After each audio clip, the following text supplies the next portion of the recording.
This is Ann Seymour, Oral History Project, Justice Solutions. Janice Harris Lord, JANICEHARRISLORD, and I'm a consultant in crime victim issues and former National Director of Victim Services at Mothers Against Drunk Driving. Right. And what city are you in now, Janice? I live in Arlington, Texas. Great. Janice, how and when and why did you first get involved in the crime victims movement? Well, I came in through the child abuse door. My field placement as a Master's of Science and Social Work student was at Parkland Hospital, where President Kennedy died, and I was working in the child abuse clinic there and got totally emotionally hooked on child abuse and neglect and sexual abuse. And so went into that field for a while. Then I began realizing that battered children also often had battered mothers, so did some things in domestic violence, and then went to Mothers Against Drunk Driving in 1983.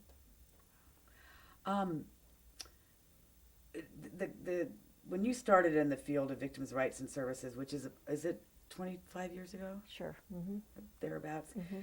Can you describe what the field was like, but also give us the context of the era?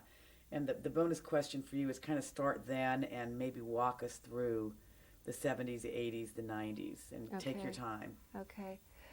Well, there were several preludes to the real opening of the victims movement as we know it today. And I guess I want to say here too that I don't want us ever to get so arrogant that we forget those individuals really throughout history who have been standing up for victims. It didn't become a real movement in terms of funding and government intervention and all that until the 70s and 80s as we speak of it. But you know, I think of Susan B. Anthony, for example, who was harboring battered women back in 1860, 1870, and Jane Addams at the Hull House in Chicago, who was a very strong advocate for primarily child labor laws, but that had very much intervention with child abuse as well. So I want those pioneers to be recognized in this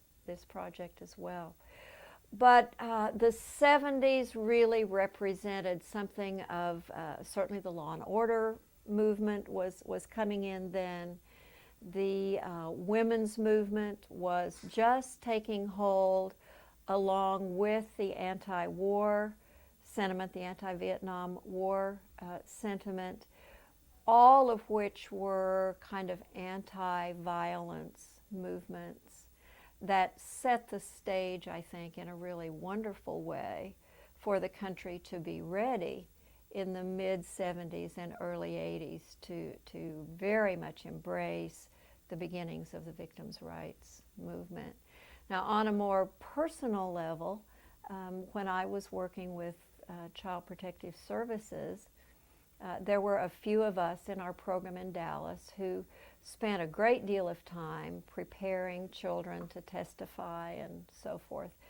And I thought even then, why doesn't the prosecutor hire somebody like me to be doing this, not only for these child victims, but for other victims who have to testify? And I even talked to the prosecutor about it at that time, and it was such a foreign idea. He said, "Oh, well, I don't know, never thought of that."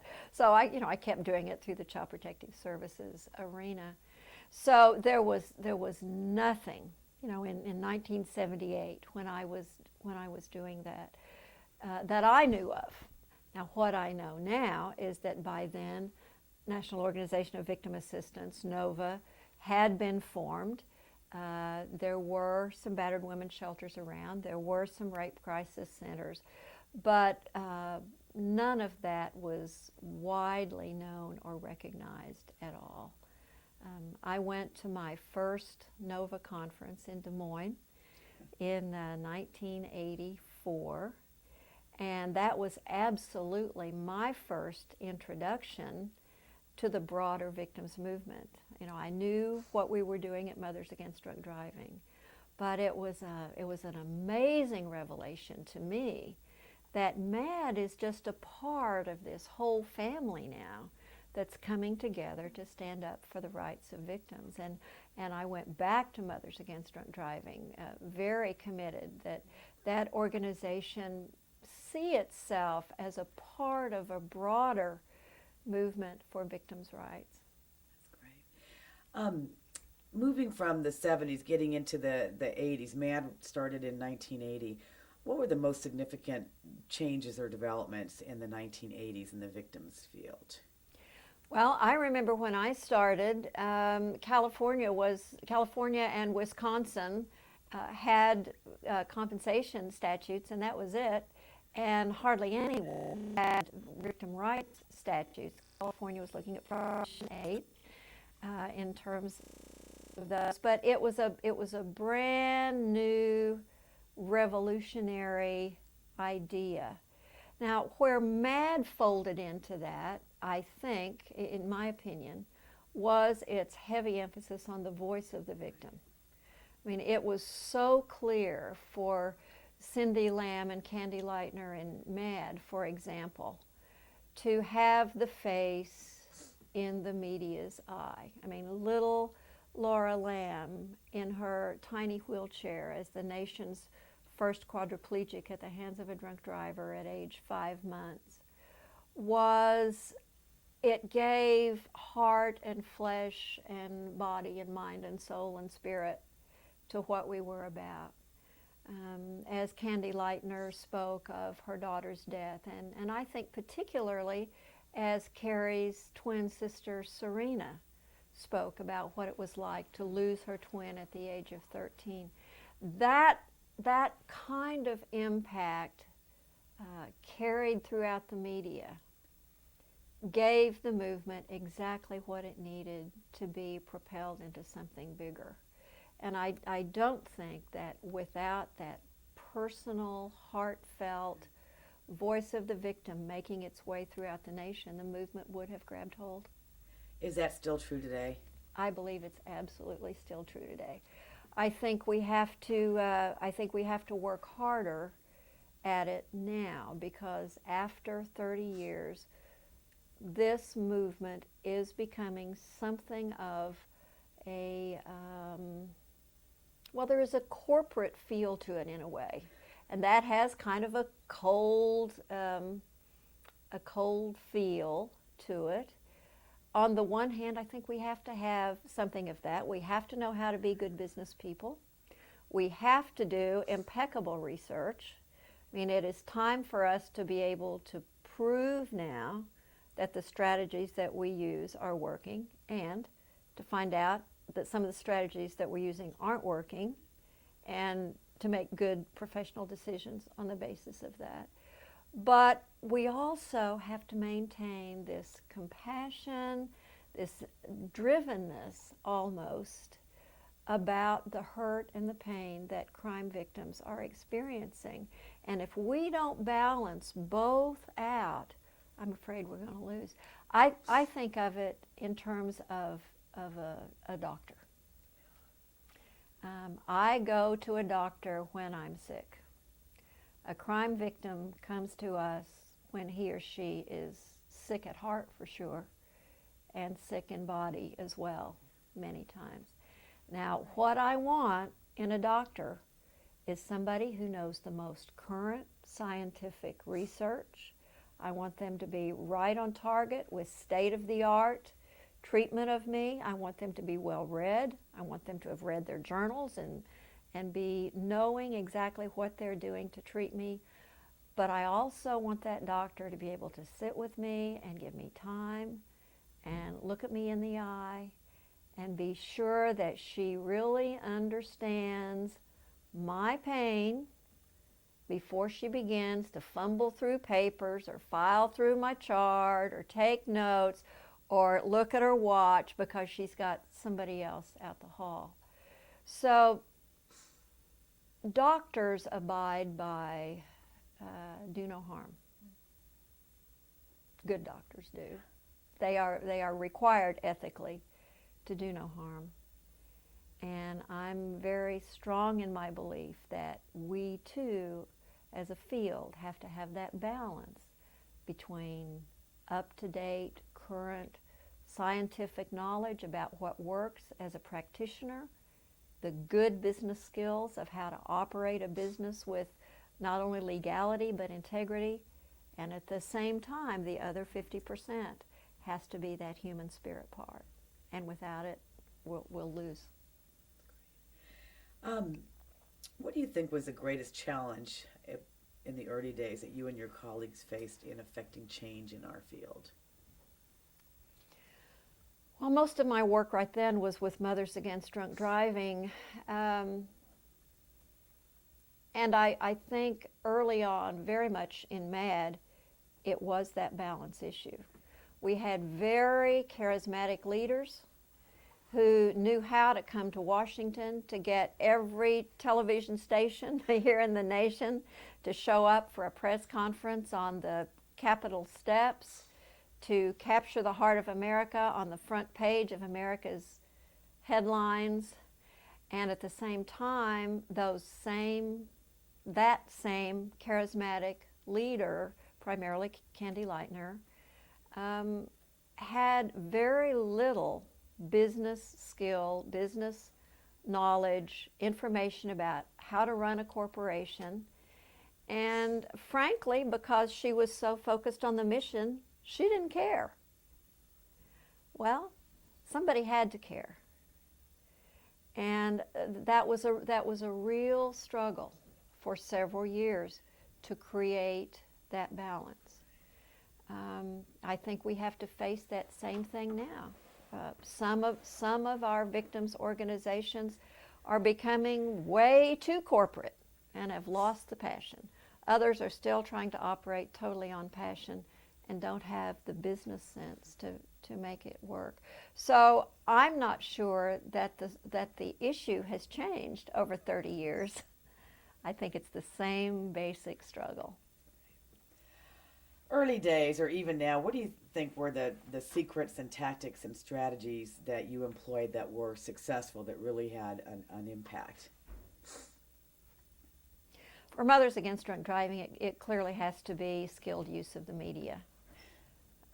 There's just no other way that the country could now be, I mean, you ask anybody on the street about the drunk driving movement, they have heard of MAD, they have heard the story. Designated driver is in the dictionary now. People have opinions about what .08 is and .10 is, but they are at least speaking the language. Without very skilled use of the media along with those victim stories, that general kind of sensitivity to at least drunk driving victimization would never have happened. So I think that's a skill that we absolutely have to maintain and find new and creative ways to capture the media's attention. I mean, a lot of people gripe about the media, but and there are problems, of course, but for the most part, I think the legitimate press is doing a far better job of emphasizing the victim side of the story now than they were back in the 70s and 80s. So, you know, I personally am about 5% gripe about the media and 90% give the media accolades for their good work in this arena over the last 30 years. That's great. A sidebar question. You're a very noted author of a couple of books that dealt with the impact of sudden loss and grief. And I know others had written, but no one had ever, I think, compiled everything into a user-friendly format. What do you think the impact of No Time for Goodbyes was? And I don't remember when it was published. 1986.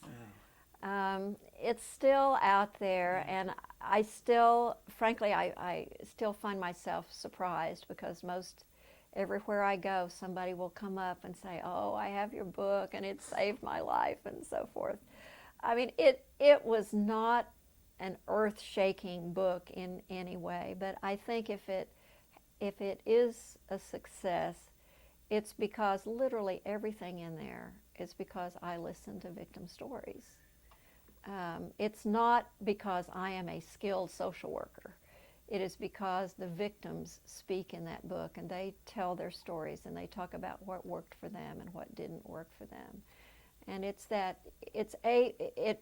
creates a forum, I guess, for which a new victim can feel connection with other victims.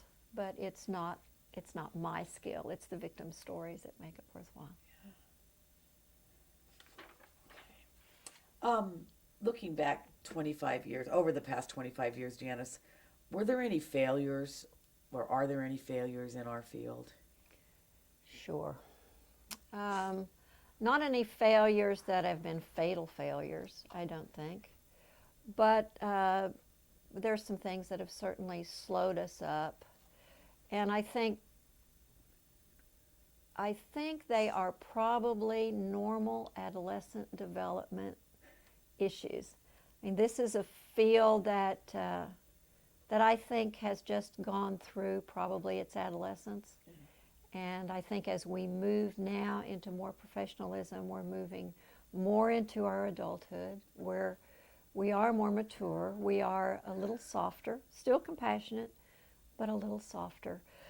But I think the primary mistakes we made were just like boys fighting over girls and girls fighting over boys in their teenage years. I think it comes with the territory of limited resources, and everybody feels that they have to get them, so we fight over them. I don't mind fighting fair. I don't mind having difficult discourse around the family table, but I want us to be coming back for supper the next night. And to the degree that those fights have demeaned individuals, not because of what they think or what they propose, but because of who they are, that's been very hurtful, because you don't want to come back for supper the next night when you've been hurt that way. Yeah. And I really regret that some of that's happened. I remember when you said, don't fight, 2 words, don't fight. This is a hard question. What do you perceive to be the one greatest accomplishment that has promoted victims' rights and services, or a couple if you can't think of just one? Well, I know a lot of people would say legislative things, and I do agree that that's been very important. I think the states that have passed constitutional amendments has been a wonderful thing. I think the fact that we're still working hard on a federal constitutional amendment is another good thing. But I'm going to say that the very best thing is that voice of the victim piece. It's the faces of children who have died, of adults who have died, of professionals who have died. It's the faces of those people in books and newspapers and on television and in movies that have really made the difference in heightening awareness about this issue. Good answer. What do you think, Janice, is needed today to continue the growth and professionalism of our field? Or another way to ask this question is there anything missing today? Yes, as I mentioned, I think we're adolescents, and I think a lot is yet to come through our adulthood. I would love for my grandchildren to decide to be victim assistance providers of some sort and be able to go to any junior college or university throughout the nation and receive education to do that. When I say that, sometimes people think, oh, she doesn't think we're good enough if we haven't received academic education. And I'm not saying that at all. I mean, there is a huge place in this field for victims working with victims, and there is a huge place in this field for volunteers, and there is a huge place in this field for the pioneers to be grandfathered into whatever kinds of next moves we make. And I'm not sure what those next moves are likely to look like. But as a social worker, for example, I've watched my field grow in my lifetime into beginnings of talk about certification. And now, social work is just now moving into licensure. It's a brand new thing. It's not, social workers are still not licensed in all states. We have some national credentialing type agencies, but credentials, but they are not mandatory yet. Now, you tend to think that social work has been around forever, and yet we are just now making these moves as a profession. So I think the field of crime victim services provision has to do that to keep up. I mean, I want my grandchildren to feel that a victim assistance provider is as due of respect as a professional as is a social worker or a psychologist or a lawyer or a doctor. And if we don't do these other pieces, the good research, the skilled teaching and education, we need our own professional journals. I know it's going to take a little bit more time, but we have to do that if we're going to have the respect of these other caregiving professions. When we talk about certification or accreditation, credentialing, what about people in our field, and there are many, who don't have an academic background? What does not matter at this point. I don't think there is anyone in this field, I don't know of anyone in this field that is recommending that you have to have an academic degree to do this. Maybe there are, but I don't know of any of them. I do know that other professionals are. I mean, the field of social work as a whole is beginning to say we're smarter than they are and only we should be able to do it, and that's a real worry of mine. But this field literally having begun as we know it only 30 years ago. I mean, how could you possibly kick somebody out who has helped us develop the field? Anybody who's been doing this for the last 10 or 20 or 30 years absolutely should be in until they choose to retire without having to go back and get some kind of academic work to do it.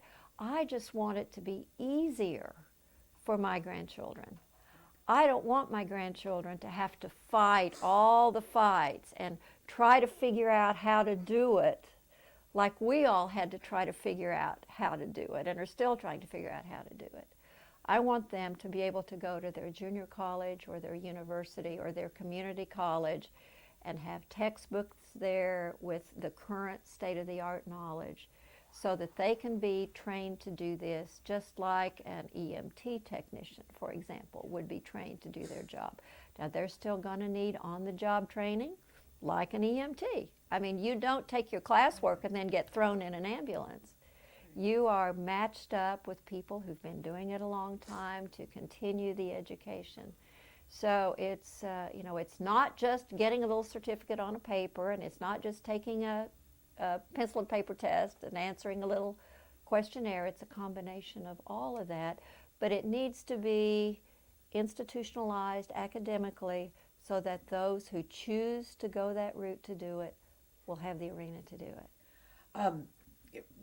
You said something that clicked in my head. My mentors 20 years ago were Janice Lord and Dean Kilpatrick. Are we today, 2003, doing as much as we can? Are the elders of the field doing as much as they can to provide that kind of incredible mentoring and guidance? I don't think we are. And I don't exactly know the forum by which we could do it. I think we're all doing it as much as we can by the seat of our pants, so to speak, by telling the stories. Simply by telling the stories and connecting with people in a heart-to-heart way. We do make that bridge. I'm more worried about I know a lot of people who came into this field maybe from a clerical position, and then there was some funding available for a victim advocate position or a victim assistance provider position, and they got booted up because they were a nice person, and they don't have a mentor to project this drivenness, I guess, that many of us old-timers have. So without that mentoring and without the academic that I mentioned, they literally see themselves as paper pushers. I'm here to help you fill out your crime victims compensation application, and that's what I do, and here's the paper and here's the pen, and I'm going to come back in 10 minutes and I want you to have it filled out, without any understanding of how difficult that form is to fill out. You are in a hospital emergency room and your daughter has been raped, and somebody who's funded to do crime victims compensation comes in and gives you this paper that says, describe your victimization and what's the emotional impact of this and what are your expenses and all that, and you can't even think straight yet. So, without better either mentoring or education, that person is going to continue to feel that her job is just a paper pusher, and her job is to see that all those lines are filled in, and that victim is being harmed by that person.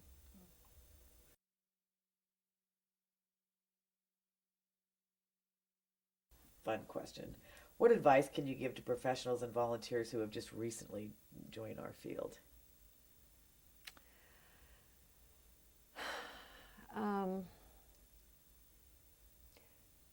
You've been given 2 ears and 1 mouth for a very good reason. You need to spend about the first 3 months at least of your job listening before you begin to give any advice.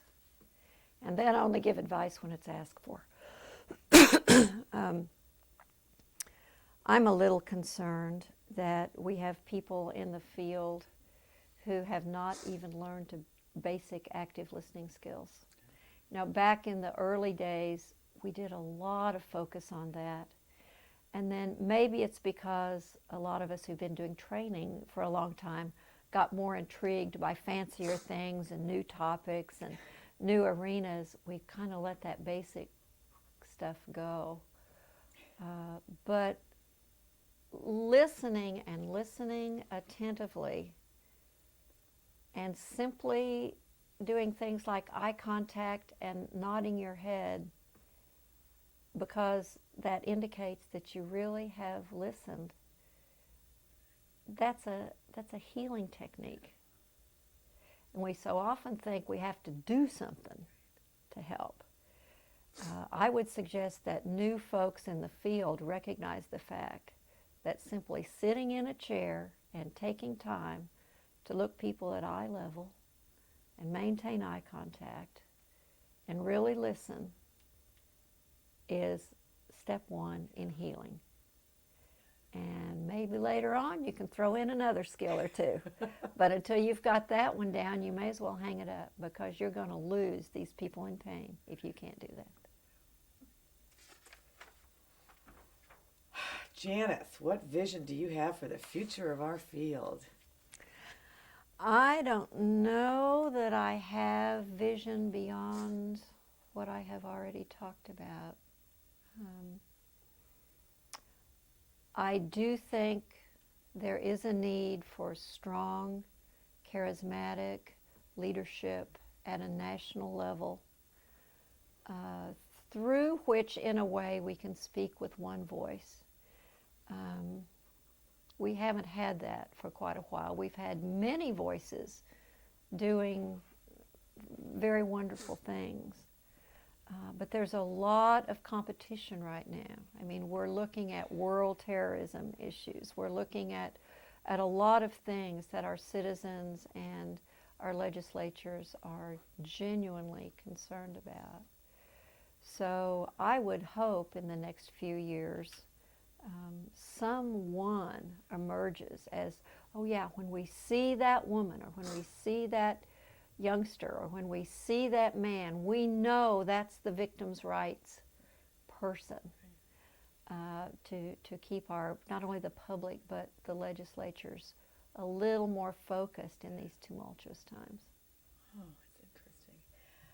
And the future, what is your greatest fear, if you have one? Well, my greatest fear at the moment, and this is January 2003, when we are hearing a great deal of talk about going to war, is that we might forget the war at home in our streets. Now, you know, this is a project that I guess people are going to be looking at for a long time, and that may be an irrelevant issue 6 months from now. But for this very day, that's a concern that I have. You know, less and less and less and less dollars are being given to people in pain at home, whether it's justice system victims or poverty victims or illiterate children. Less and less attention is being paid at the federal level, and that concerns me today, January 2003. I'm gonna ask you a bonus question.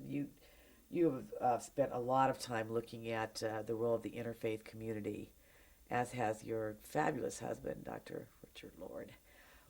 What are some of the issues and challenges that you think are going to be important for us to address, to engage properly various interfaith communities? Okay. Well, I think we have to start probably in the inner city, where we have a very high number of crime victims, and we have some very active faith communities. However, many of those inner city faith communities have focused much more on prison ministry and offender ministry than they have on victim ministry. So I think it's going to be a real challenge to broaden that focus in the place where it's needed the most. I'm very excited about working on a grant right now to bring the community services community and the faith community together in 5 urban areas around the country, and those areas are yet to be selected. But it's going to be a challenge.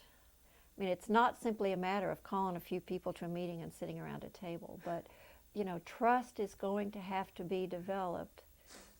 The faith communities are going to have to begin to believe that the victim assistance community really can help, and the victim assistance community is going to have to be more open-minded about what the faith community can do. There's a legitimate concern, I think, in the victims field about some clergy who tend to over-spiritualize the pain of victimization. If you just get it right with God, then you won't hurt from your victimization, and that's a legitimate concern. But I also think that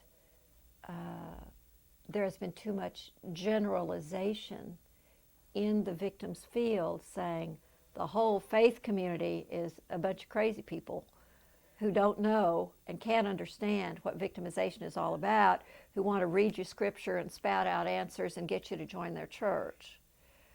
That's kind of a stereotype that a lot of people in the victim services field have about the faith community. So I think both sides have to realize that they may have some biased notions about each other that are not legitimate.